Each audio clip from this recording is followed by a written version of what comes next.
seja Deus.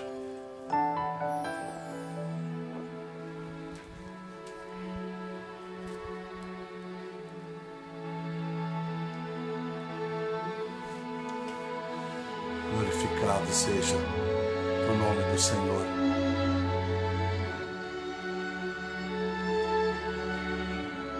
Que Deus seja louvado. Que Jesus seja adorado por nós. Nesta semana missionária. Essa semana em que nós estamos clamando o Senhor pela obra missionária, pela vida dos desfavorecidos. A semana em que nós estamos rendendo ao Senhor a tantas vidas que perecem por falta da palavra, tantas vidas que perecem por causa de um atendimento médico decente. Eu não sei se você já fez essa pesquisa, mas eu vou lhe dar o privilégio, se posso chamar de privilégio, de você fazer uma pesquisa. Quantas crianças morrem por segundo? Eu não disse minuto. Quantas crianças morrem por segundo por falta de atendimento médico? Mas a grande maioria, sabe qual a descoberta sua? Que a maioria morre por fome. Um simples pedaço de pão, seco, sem manteiga, sem nada, salvaria milhares de crianças em redor da terra. É até estranho no século XXI a gente imaginar que ainda existe alguém que morre de fome. Muitas pessoas dizem: isso é vagabundo, isso é um país improdutivo, eu não posso solucionar o problema do mundo, como que eu vou fazer? Se todos nós fizéssemos o que na verdade Deus nos pede, não aquilo que nós queremos fazer, eu posso te garantir por revelação do Espírito Santo, mas muitas crianças, desde o dia em que você ou eu nos convertemos, se é que nos convertemos de fato, muitas vidas teriam sido poupadas. Graças a Deus. Eu dou graças a Deus porque eu tive tempo e tenho tempo de reconhecer que eu posso fazer melhor, que eu posso fazer a minha parte e que eu não posso chorar só pela liça, mas também por crianças que eu não sei o nome do seu pai, da sua mãe, muito menos o nome dela mesma. E não só elas, as viúvas. Quantas viúvas completamente abandonadas em asilos ou espalhadas por este mundo, somente em países africanos, na Índia. Elas vivem, muitas delas, em tendas, em barracas, porque não sobrou nada.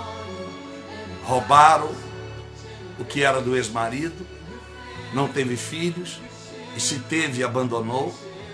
Filhos que tiveram, morreram. Quantas pessoas? Faz essa pesquisa, porque pode parecer exagero meu. Quantas crianças morrem de fome por um pedaço de pão? Os Médicos Sem Fronteiras não têm uma bandeira religiosa, embora no meio deles tenha ateus, tem cristãos, tem de outras etnias religiosas. Os Médicos Sem Fronteiras, e fazem um trabalho maravilhoso espalhado por este mundo, principalmente nos países africanos. Mas eles não podem dar às crianças o que na verdade mudará o quadro das suas vidas. Eles não podem dar. Eles podem sarar a ferida. Eles podem parar o ebola, a malária, a febre amarela. Eles podem fazer um curativo, um conserto a crianças que pisam em minas e são destroçados seus pés, membros do seu corpo. Eles podem fazer e fazem muito bem. Mas as crianças podem ser salvas fisicamente por eles, os médicos sem fronteiras, mas não podem ser salvos na alma. E crescem, muitas das vezes revoltadas até pelo que aconteceu com elas na infância, que impediu que elas tivessem uma infância. E só a palavra de Deus, só o Evangelho pode trazer a essa criança um consolo depois de desgraças como essas que prematuramente alcançam elas. Só o Evangelho pode trazer para essas crianças futuro, melhorar o seu presente e apagar o passado delas. Só o Evangelho pode trazer às viúvas desconsoladas e sozinhas o conforto de que Deus está ao lado delas, porque Ele usa pessoas como nós para levar a elas suprimentos que outros não levariam. Por isso que esta semana, e louva a Deus, eu podia estar aqui manipulando os propósitos de oração em detrimento de uma necessidade que aparentemente eu creria que houvesse financeiramente no ministério. Vamos orar pela vitória, vamos orar por isso, vamos orar por aquilo. E talvez eu não imaginasse que Deus dissesse para mim: meu filho, é oração missionária. Não ore para ninguém que não seja esse o motivo. Ninguém. Ninguém. Então, quarta-feira, que geralmente eu oro por algumas pessoas, ninguém, nenhuma delas, nem a minha filha, eu vou orar pelos motivos que oro há anos. A minha oração é para que tenha um coração missionário, que se arrependa de todas as vezes que fechar as mãos, que fechar as bocas para orar por missões e por vidas, pensando somente em si. Então, a oração dessa semana, eu não oro por ninguém que estiver morrendo, estiver no último segundo. Deus disse: só missões. Como assim, Senhor? Só para pessoas que são apaixonadas ou que precisam abrir os seus olhos, o seu coração, a sua mente, os seus ouvidos e a sua boca para a obra missionária. Pessoas se tornar, meu filho, apaixonados, que seja como o oxigênio que respiram, desejar missões em seus corações, orarem, jejuarem, não mais apenas pelo Espírito Santo que tem o propósito da segunda e da quarta, mas que possam jejuar por missões, quer dizer, por vidas que você não tem ideia que você é feliz e não sabia. Você não tem ideia, porque eu não tinha ideia, até o dia que eu botei o pé na África pela primeira vez, que foi a Nigéria. Até depois que eu botei o pé em Gana e por aí vai, é que eu soube que eu era feliz, que a minha infância tinha sido muito melhor do que a desgraça que eu conto. Que a minha filha era uma privilegiada. Então eu passei a dar mais importância, eu passei a viver mais essas missões dentro do meu coração. E a Lília deve estar aí online, e eu comecei um livro que chama isso em 2009, mais ou menos, Missões, a Paixão de Cristo. E por muitos motivos, inclusive meu, de desleixo, esse livro ainda não foi lançado. Inclusive meu, desleixo, que eu sou humilde para reconhecer o meu erro. Com mais um pouco eu termino ele. Um livro que vai fazer muita gente chorar. Não pelos problemas terríveis que posso estar vivendo, mas por problemas terríveis e inimagináveis que nunca passou pela sua cabeça que alguém está vivendo. Às vezes a gente está tão centrado nas nossas necessidades que esquecemos que há alguém. Que a sua necessidade, nem ele sabe qual é, e já não tem força para lutar, para mudar a história.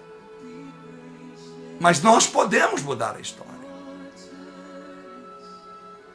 E nós lemos as 5 bênçãos para quem atende à obra missionária. E foi assim que eu comecei a minha semana. Foi assim que esse ministério começou, abençoando obras com aquilo que chega a este ministério. Fazendo votos a Deus. Porque eu quero viver, não é a ganância, nem tampouco uma barganha com Deus. Mas ele disse no Salmo 41, você sabe, do verso 1 ao 3, ele nos deu 5 promessas de aliança. A primeira, que ele nos livraria no dia do mal. Porque ele sabe o nosso futuro. Ele livraria no dia do mal. Nós não sabemos o que vai acontecer hoje. Se nós vamos bater o carro, se o nosso ônibus vai acidentar, o trem, o metrô, o avião que subir, ninguém sabe. Nós podemos imaginar numa circunstância que parece desfavorável, mas na verdade nós não queremos acreditar que o avião que entrarmos vai ter um acidente, que o carro que entramos para uma férias vai bater de trás debaixo de uma carreta. Nós não imaginamos que vai acontecer, embora a gente possa ter um pressentimento. Mas Deus sabe, então ele disse, eu os livrarei no dia do mal. Quem não quer ter a segurança para você não dizer amanhã ou depois da manhã, ou a hora que veio mal, você dizer, puxa, como que Deus não me avisou? Puxa vida, porque você não vai se surpreender, porque Deus te livrará. É como se um carro que você estivesse for acidentado, mas você foi livre, você não teve o arranhão. O avião que você estava, a turbina pegou fogo, mas conseguiu pousar, como foi num dos testemunhos de Samuel Doctor, um americano chamado Samuel Doctor. Ele disse que indo para Israel, ele lembrou das promessas de Deus, ele botou o joelho no chão, no meio do avião, e orou, e orava quando todo mundo gritava. Testemunho na Adonep, em 1995, Samuel Doctor. Nunca mais esqueço desse testemunho. De lá para cá foi quando eu perdi o medo de voar. Eu tinha muito medo, minhas mãos suavam. Então eu nunca mais esqueço. E aquilo foi alimentando o meu coração de fé. Então Deus disse, e a segunda promessa, o Senhor conservará, livrará e conservará em vida, em qualquer tempo do mal. Quer dizer, Deus não permitirá que você tenha uma morte prematura. Deus não permitirá que algo surpreendente venha e acometa a sua vida, o ceifando, o tirando do tempo de se viver as suas promessas e aliança com Deus. Que coisa linda, simplesmente porque estendemos a mão ao pobre. Não é só pobre de dinheiro, mas pobre do Evangelho, não conhece Jesus. Essa é a minha maior preocupação. Eu sempre digo às pessoas, a minha estratégia de levar pão, de abençoar, de fazer tudo o que estamos fazendo, não é simplesmente levar comida, porque a comida acaba. Ela não muda o caráter de ninguém. O que nós estamos fazendo, compramos carro, faz isto, faz aquilo, enfim, isso não muda o caráter das crianças ou nem dos pais. O que vai mudar, isso é uma estratégia para elas parar para me ouvir. Para elas pararem e ouvir os pastores que lá estão responsáveis, que recebem o dinheiro para pregar o Evangelho para elas. Porque o Evangelho é que vai mudar o caráter. Então a estratégia, eu quero ser livre do mal. E que Deus lembre de tudo que eu tenho feito pelo pobre. Não só de pão, mas da palavra. A terceira bênção disse: Ele abençoará a terra em que eu estiver. Às vezes as pessoas ficam lamentando pelo Brasil, as pessoas ficam lamentando no país que estão, ficam lamentando a cidade, ficam lamentando por tantas coisas que acontecem no seu bairro, e as pessoas começam a viver uma frustração, ao invés de dobrar o jeito e dizer: Deus, muda a história do meu bairro. Pastor, como Deus vai mudar a história da minha comunidade? É muito bandido. Como Deus vai mudar a história do meu país? É muita corrupção. Mas Deus sempre disse: um homem pode mudar a história. Ele fez por causa de Noé, ele mudou a história do mundo, por causa de Noé. Por causa de Ezequiel, ele prometeu mudar a história de Israel por causa de Abraão. Ele salvaria Sodoma e Gomorra se encontrasse lá um homem justo. Por causa de Jesus. É o que eu disse, na fé do sobrenatural. Como sendo tão miseráveis, ele acreditou e disse: papai, vai haver salvação. Muitos vão virar as costas para nós, mas outros vão vir para nós. Acreditar que Deus vai te abençoar. E às vezes as portas se abrem e tem gente que fica pedindo um sinal. Ah, me dá um sinal, me dá um sinal, me dá um sinal. Cuidado, para você não ficar pedindo um sinal naquilo que Deus colocou como bênção na sua vida, e você está ofendendo a Deus e vai perder a bênção, a porta vai fechar, porque você quis dar uma de: não, Deus tem que falar comigo, como se ele fosse o seu empregado. Deus tem que falar é com o profeta. E não é porque ele é empregado do profeta, porque o profeta tem que falar da boca de Deus. E ele que não fala para ver, não. Então Deus pode falar com você por circunstância, e você está chutando ela. Você está jogando ela fora, no lixo. E às vezes eu me calo diante de muitas pessoas, elas se assustam. Quem me conhece já sabe, não se assusta. Mas quem não me conhece direito sabe: por que o pastor está calado essa semana? Por que o pastor se afastou um pouco? Porque eu consigo ver, discernir o que Deus está me mostrando. De A, B, C e D. E às vezes eu prefiro me reservar. Para que eu não seja indutor de algo que já está na cara das pessoas. Que é a oportunidade de Deus. Não queira tomar decisões como eu tomo.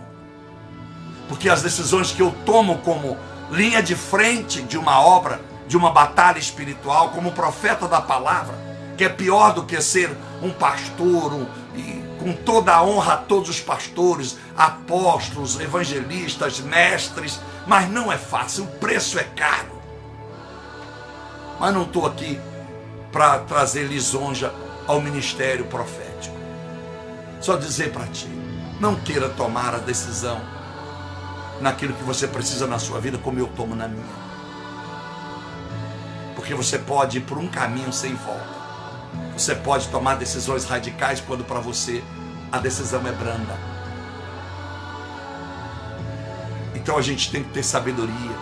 E se você ler o meu livro sobre o Espírito Santo, você vai entender o que eu estou dizendo. Você vai ver o que é o ministério.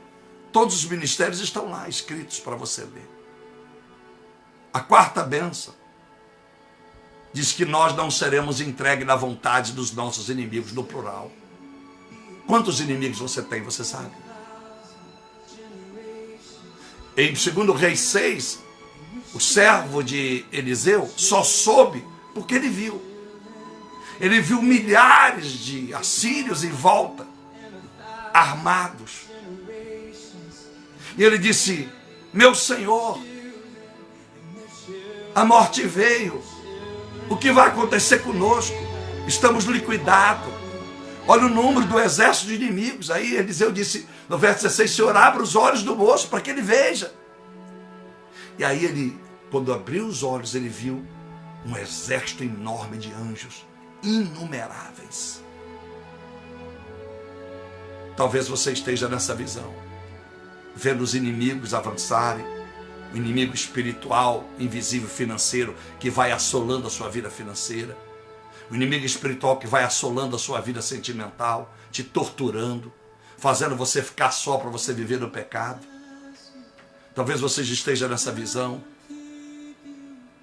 em que as coisas estão ruindo e você não tem mais nada a fazer. E você pode estar dizendo, isso é a vontade de Deus. Nada acontece sem a permissão de Deus, quando Deus queria que você lutasse para que isso não continuasse, para que essa prova parasse.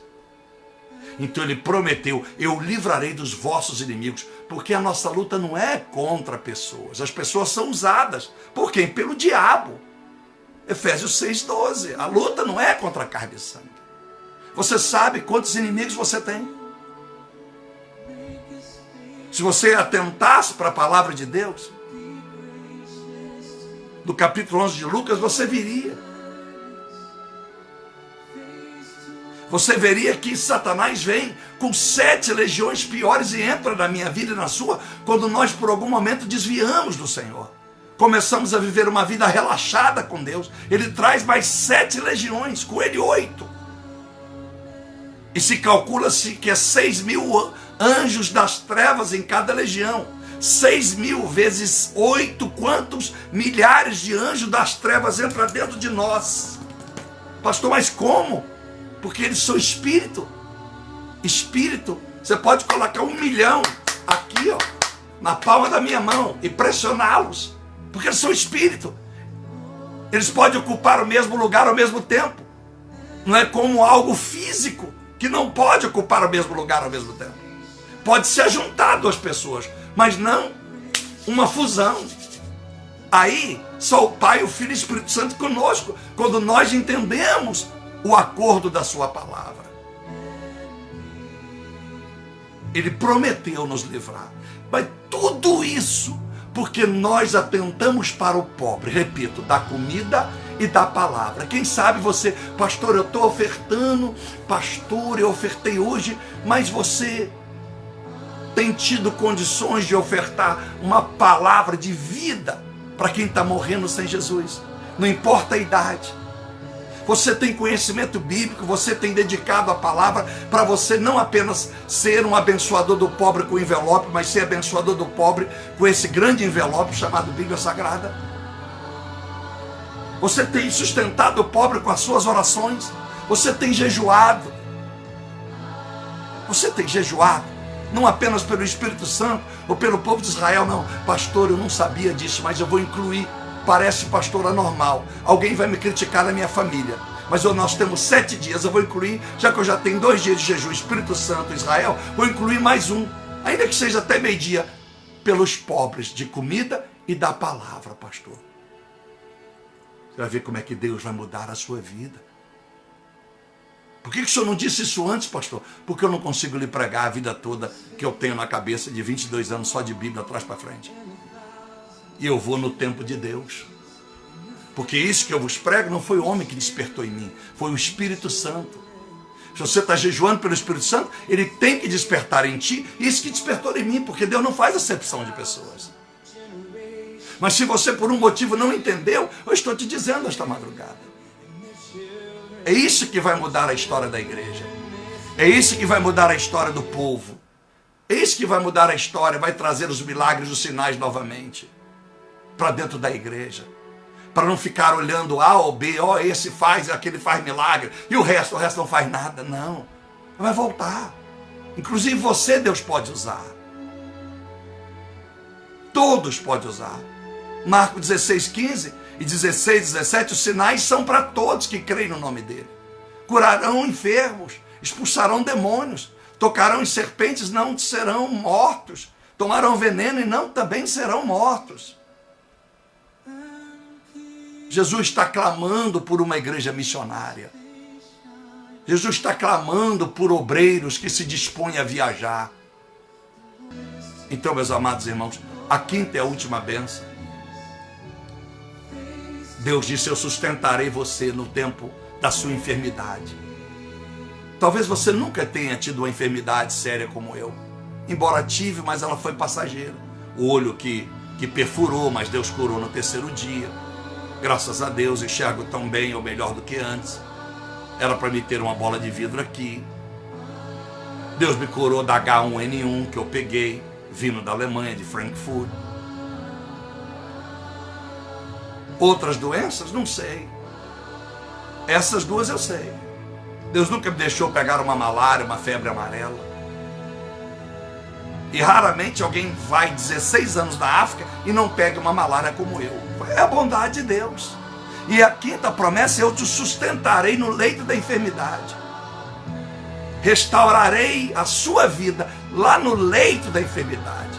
Quanta gente enferma hoje que serve a Deus, que está numa igreja e não sabe que aquela enfermidade é uma provocação de Deus, para que a pessoa tenha mais sensibilidade e a pessoa atente mais para a obra missionária.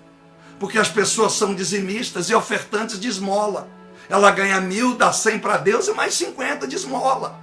Enquanto se ela desse aquilo que Deus me ensinou, não foi Benihim, não foi ninguém, o meu coração, o coração de Deus, como eu disse ontem para os irmãos, Deus me levou a lembrar de todas as missões que eu fiz sem ser crente, vendedor de cocaína.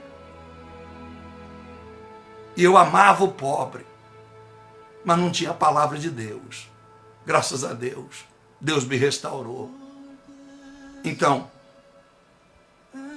quantos de nós não sabemos que enfermidade teremos na velhice, ou mesmo na idade jovem? No hospital de câncer em Barreto está cheio de adolescentes e jovens e crianças com leucemia no sangue. É um tipo de câncer. Estão lá. Quantas crianças e jovens precisando de um transplante de rins? Quantas? Quem sabe Deus já tem te livrado até aqui, mas você, às vezes como eu, às vezes passa despercebida a gratidão. Não é sorte você estar bem, não. É a bondade de Deus. Mas tem muita gente, não é porque Deus não foi bom com eles.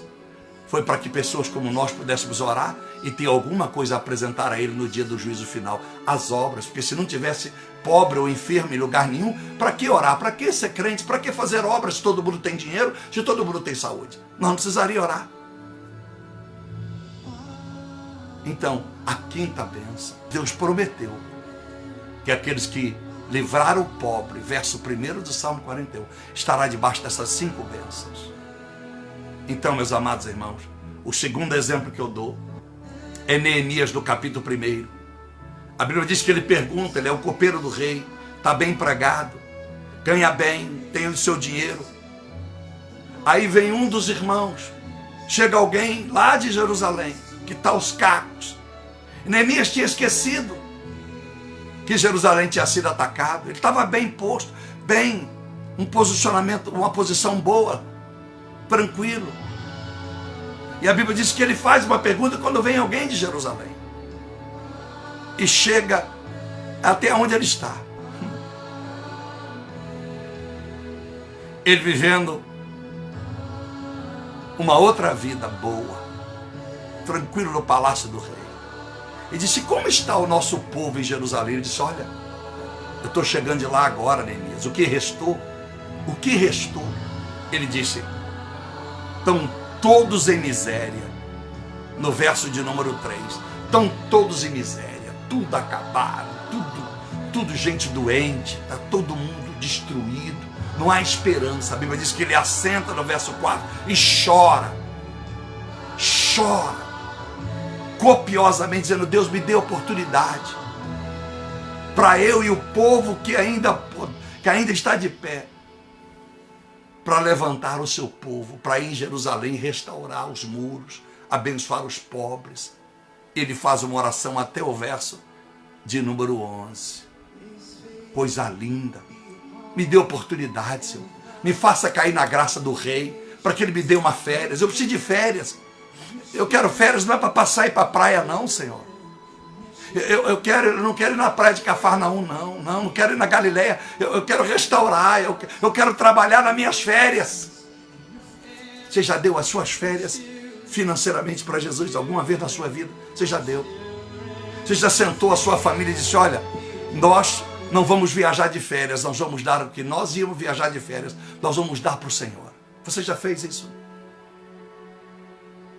Se não bastasse Neemias dar o seu dinheiro, ele disse: eu vou dar o meu tempo. Você já pegou as tuas férias e foi trabalhar na obra missionária, os 30 ou 10 ou 15, uma semana de férias que você teve. Você já fez isso na sua vida? Você já fez isso?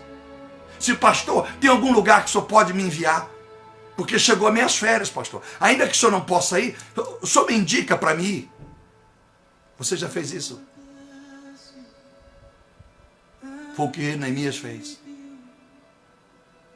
E no verso de número 5 do capítulo 2, o rei então concede a ele a graça, que ele volte a Jerusalém e reedifique, e após reedificar, ele volte para a sua posição de trabalho. Mas ele nunca mais vai voltar, porque ele vai se tornar o governador de Israel. Meu Deus, de copeiro a governador. Ele tinha tanto dinheiro que quando você lê dos versículos de número 5 adiante, capítulo 5, 6, 7, 8, 9, você vai se surpreender a atitude desse homem. Ele acaba com a pobreza. Ele rejeita salário, ele não quer salário de governador. Está escrito, ele rejeita, não quero. Ele colocou tudo dele. Eu quero dar o que eu ganhei da minha vida. Eu quero aproveitar o tempo do exílio, em que o rei teve compaixão de mim e me sustentou e me deu um alto salário. Eu quero dedicar tudo à obra do Senhor. Neemias fez e mudou a história. Junto com Esdras, mudar a história. Um homem. A Bíblia diz que quando ele chega em Jerusalém e vê tudo destruído, ele tira 3 dias. E um dia sozinho, sem que ninguém saiba, ele chora à noite, estendendo as mãos sobre Jerusalém. E a história vai mudar. É essa a minha palavra. Não para mexer no seu emocional. Não é uma palavra sensacionalista, mas é uma palavra de verdade bíblica. Então, nosso segundo exemplo missionário, Neemias. Então, se você quer viver essas 5 bênçãos, entregue a sua vida de fato. Ame, na verdade. O que me faz estar aqui orando, o que me faz clamar 365 dias, é porque amor a missões, é para salvar vidas como a sua, que com certeza no início dessas orações, seja hoje ou seja há tempos atrás que você está comigo, a sua cabeça era outra e Deus tem mudado, porque eu tenho dado voluntariamente a minha vida para pregar para você às madrugadas. E a minha oração não termina quando termina a sua. Não estou julgando você. Mas que hora que você dorme? Geralmente eu vou 5, 6 da manhã. Então, que você se apaixone, apaixonando por missões, provocando ações no Criador das missões, o Pai, o Filho e o Espírito Santo. E aí você vai ver como você será muito abençoado, como Deus cuidará da sua vida, se você entender isso que Deus está ministrando ao nosso coração mais uma vez. Senhor Deus e nosso Pai, nós te agradecemos e te louvamos, porque o Senhor nos faz mencionar missões, fazemos menção da obra missionária. Queremos pedir por necessitados, queremos pedir pelo nosso Brasil, pelo nosso país, qualquer pessoa que esteja vivendo em alguma outra nação, esteja aí conosco, meu Pai, agora sintonizado, que esteja intercedendo pela nação onde estão vivendo, aonde esta oração chegar, pessoas estejam clamando pela essa nação que o Senhor os trouxe como abrigo, que eles possam abençoar a terra, vivendo Jeremias 29, 7, quando oramos pela cidade, pela paz e a prosperidade da cidade onde estamos, essa prosperidade, essa paz será bênção para nós. Abençoa cada vida que comigo dobra os joelhos nesta madrugada. Que nós sejamos mais apaixonados pelo próximo como o Senhor nos amou, porque esse é o primeiro sinal de uma missão. Amar o próximo como o Senhor nos amou, João 13:34. Ajuda, meu Senhor, que nós sejamos mais voluntários, sejamos mais doadores, nós venhamos a nos preocupar mais, ou aliás, a nos envolver mais, porque missões não é preocupação, Missões é envolvimento. Preocupação dá um sentido de problema que estamos trazendo para nós. E missões não é um problema que trazemos. Missões é um zelo que trazemos para a nossa vida. Missões é um envolvimento. Aquilo que eu digo e já disse. Não é o quanto eu me envolvo com missões. É o quanto as missões envolvem comigo. Ou melhor para o povo entender, meu Deus. Não é o quanto eu me envolvo com as missões. É o quanto eu permito que as missões envolvam o meu coração. Porque se eu medir missões que eu faço por aquilo que eu quero fazer, eu posso dizer, eu me envolvo com missões até X, até Y. Mas se eu sou movido por missões, ela que controla a minha vida. Ela que controla o meu bolso, ela que controla a minha conta bancária. Quantas pessoas estão doentes esta hora? Quantas pessoas estão já na velhice, doente? Quantas, Pai? Mas está com dinheiro guardado no banco. Tem dinheiro na poupança. E fica tirando esmola todo mês e dando em alguma igreja, em alguma obra por aí.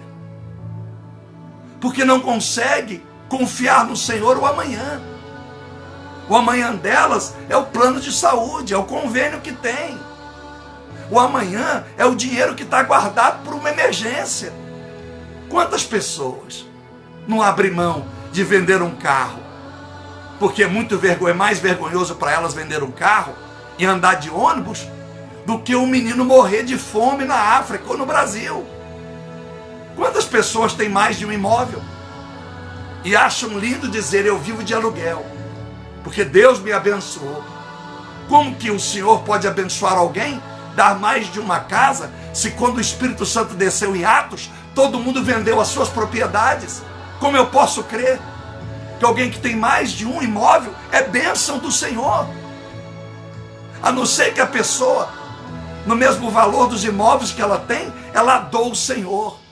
Ela todo mês ela tem uma fonte de renda que é absurdamente grande. Ela consegue dar uma oferta, um dízimo poderoso na obra missionária mês a mês. Fora isso, Pai, seria utopia, seria enganoso da minha parte dizer que essa pessoa é abençoada.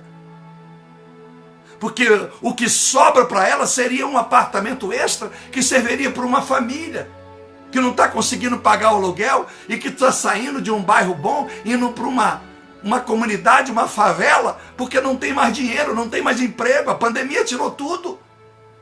E muita gente dizendo, pois eu tenho 10 apartamentos, eu tenho na praia, eu tenho aqui, eu tenho ali, tenho acolá. Quantas pessoas, Pai? Quantas pessoas são incapazes de mexer na poupança? Para que serve?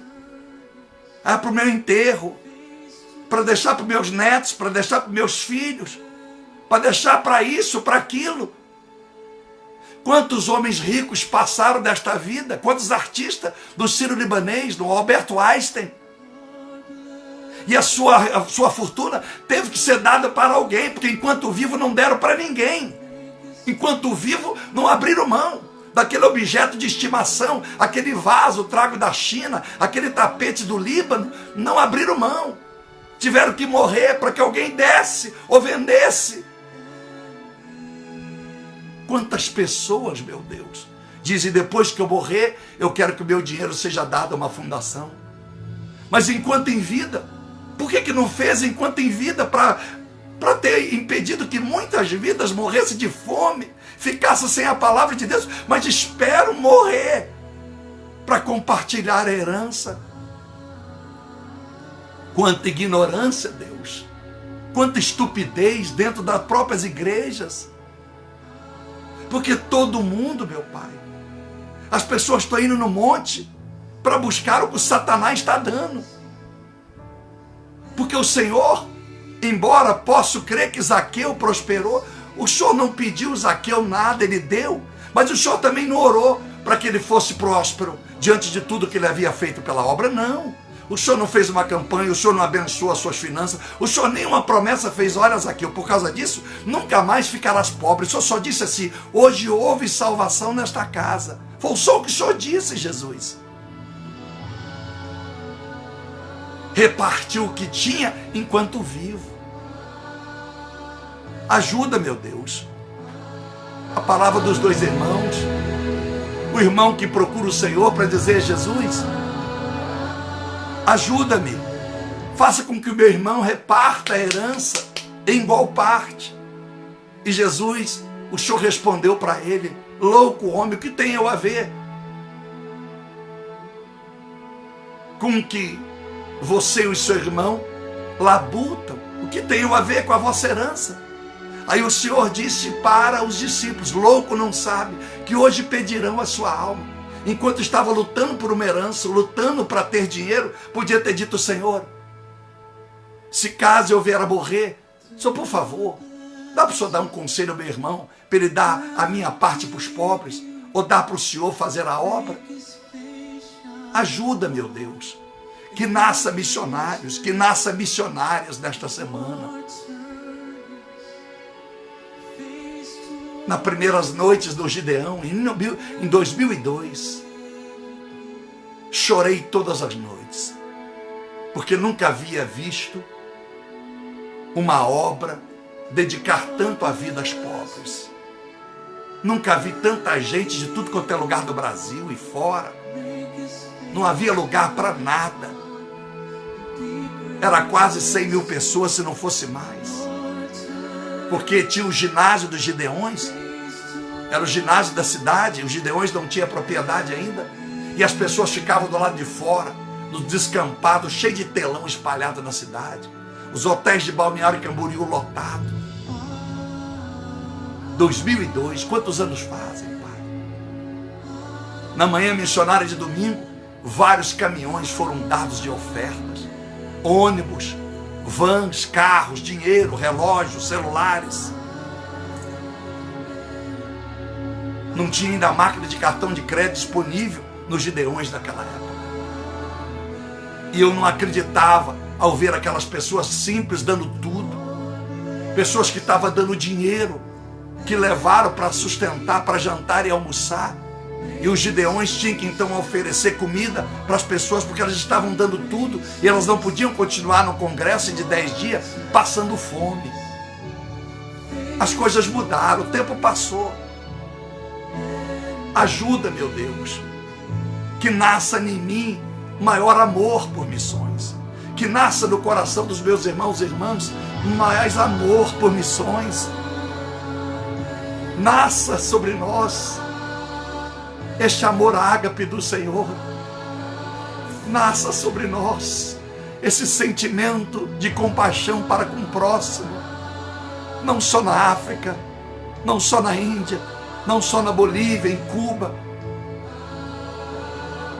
mas, meu Deus, no Brasil, não só na Dona Chica, mas em tantos outros lugares, que nós possamos ter a nossa responsabilidade e saber que é compromisso nosso, não só dar o envelope, mas sustentar a quem pode pregar. Sermos todos sábios no conhecimento da palavra, cada um no seu limite, mas pregando a palavra de Deus, dando férias, dando finais de semana, dando feriados. Feriado no Brasil, de carnaval, muitas igrejas vão acampar, porque dizem os pastores que é para se livrar do carnaval, quando poderiam acampar, mas ficar lá em oração para livrar o povo que está no mundo indo para o inferno. É como se a igreja tirasse a responsabilidade dela e se refugiasse enquanto o mundo se degladia, enquanto a podridão acontece num país como o nosso. Que nós tenhamos ao final desta campanha pessoas que agora choram por missões, não é chorando por seus problemas pessoais, chorando por aqueles que não têm mais lágrimas, aqueles que não têm, meu Deus, o que comprar, mesmo que tenham a oferta chegando nas mãos deles, porque, meu Deus, aqueles que não podem ter água potável, mesmo que leve dinheiro para eles, a água vai acabar, se não fizermos um poço lá. Malaua está cheio de lugar sem água limpa, Moçambique está cheio de vilarejos sem água, e precisa gastar $20 mil para furar um poço, $10 mil para furar um poço, para que aquela comunidade tenha água para beber potável e as crianças não morram até os 3 anos de idade, possam ter vida longa. Porque no continente africano as crianças morrem antes do 1º ano de idade. Antes do 2º até o 3º ano de idade, 70% das crianças morrem por contaminação de água contaminada, de água cheia de germes. Ajuda, meu Deus. Quebranta este povo. Não me permita eu, Pablo, manter caderneta de poupança, guardando dinheiro para deixar para Alice após a morte, para deixar para neto, para comprar casa. Não me permita, meu Deus. Porque o dia que tu quiser me dar uma casa própria, tu vai me dar o dinheiro todo, se agora é para comprar casa. Para não ter que ficar pagando parcela. Porque, meu Deus, eu não sei em quanto pago as parcelas da casa, se eu vou morrer antes de terminar a pagar ela. Então é melhor que eu use aquilo que na minha imaginação diz que é a parcela, na obra missionária. E creio que o Senhor agirá de forma milagrosa na minha vida. E quando eu menos esperar, as portas do céu se abrem. E tragam a mim coisas que eu não conseguiria sem um milagre, sem o sobrenatural na minha vida. Por isso, meu Deus e meu Pai, eu agradeço o Senhor por cada vida, por cada pessoa. Estão comigo de joelho, estão comigo orando, estão comigo clamando, meu Deus, que haja um renovo nas suas vidas. Eu clamo a Ti, Pai. Eu clamo ao Senhor. Ajuda, Deus, nesses segundos finais. Eu estendo as minhas mãos, estendo a minha mão direita, abençoando, e com a esquerda segura este pacote. Que nasçam missionários, missionárias, famílias que amam o próximo. Não o próximo que mora ao lado da sua casa, mas o próximo que possa morar num país tão distante, ou num bairro muito mais distante do que esta pessoa mora. Muda a história, Pai. Aquilo que Tu tem me usado a fazer, use outras pessoas aqui. Use outros ministérios. Em nome do Senhor Jesus, Pai. Que nós não sejamos egoístas, invejosos. Que nós não tenhamos receio de investir em ministérios que fazem missões. E que cada um de nós possamos dormir de consciência tranquila, possamos terminar esta campanha em paz, dizendo mais um tempo, mais um propósito cumprido na minha vida. Muda o nosso coração, porque um pastor pode mudar os ensejos momentâneos de uma pessoa com relação a missões. Um pastor pode fazer com que numa campanha, num congresso, num culto, alguém doe o que tem e o que não tem. Missões de uma noite, missões de uma semana, missões de um ciclo de campanha numa igreja. Mas só o Teu Espírito Santo pode mudar a história de uma igreja, de uma pessoa, através das missões, durante todo o longo da vida dela, durante todo o tempo da jornada da sua vida. Só o Espírito Santo pode entrar agora, e as pessoas não serem missionárias por uma semana, não serem missionárias por um mês, não serem missionárias por uma estação, sazonais. Muito obrigado, meu Pai. Eu te agradeço, eu te louvo, abençoando a todos em nome do Senhor, do Filho e do Espírito Santo. Bendizemos a Ti, Pai.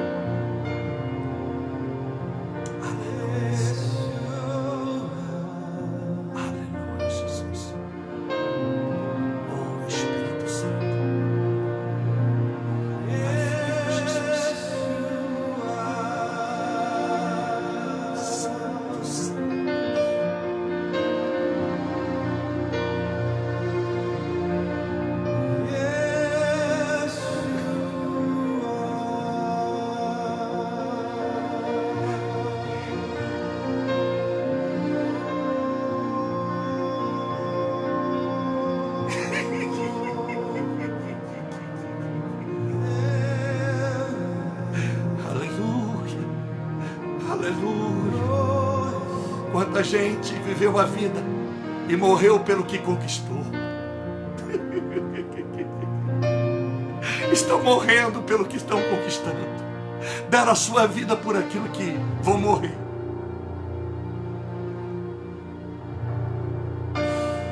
Oh, Espírito Santo, que a nossa conquista morra pelo motivo de missões antes que nós morramos por aquilo que conquistamos. Oh, Espírito Santo, oh, Espírito Santo,